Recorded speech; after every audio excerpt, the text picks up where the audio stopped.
कितना विरोध किया है।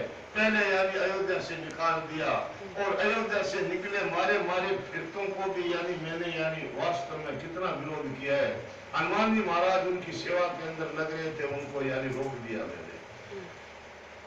तो भक्तजी महाराज है जो वास्तव में अपने सत्य पर आरूढ़ होकर के और हनुमान जी से कहते हैं कि आप समेत हनुमान इस पर्वत समेत मेरे बाण के ऊपर बैठिए, अगर मेरे में वो सत्य है तो मैं तुम्हें रामादल पहुंचा दूंगा।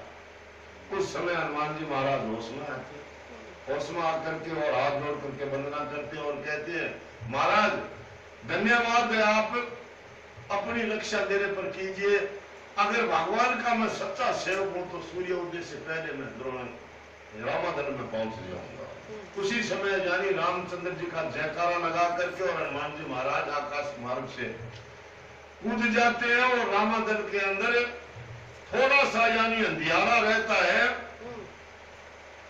आधी रात से ज्यादा यानी चली जाती है रात, उस समय यानी पीछे से भगवान विस्तारते हैं। और रात गई अर्ध रात गई कभी नहीं आवा, देख ही देख मोर मन घबरावा रे सिया।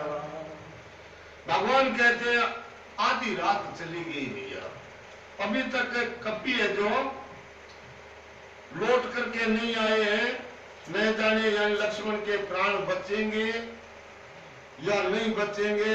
तो ऐसा भगवान विलाप करते उस समय देखते हैं तो उत्तर दिशा के अंदर यानी उजाला दिखता है। जामवंत जी खड़े होकर के भगवान को धीरज देते हैं कि देखो उजास होता आ रहा है, मुझे विश्वास है कि यानी हनुमान जी महाराज पहुंच गए होंगे। उसी समय महाराज हनुमान जी वहां पहुंचते हैं रामादल के अंदर और सुसैन भगत के आगे जाकर के वो पहाड़ी है जो यानी रखते हैं।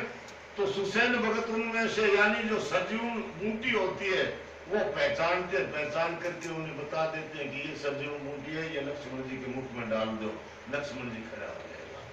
उसी समय यानी वास्तव में जामवंत जी उठते हैं, उठ करके और सरजून बूटी को लेकर के और लक्ष्मण जी के मुख में डालते हैं और मुख में डालते लक्ष्मण जी के प्राण है जो वापिस यानी प्रहार कर जाते हैं और यानी लक्ष्मण की मूर्छा टूट जाती है। बोलिए श्री रामचंद्र भगवान की जय, श्री हनुमान जी महाराज की जय।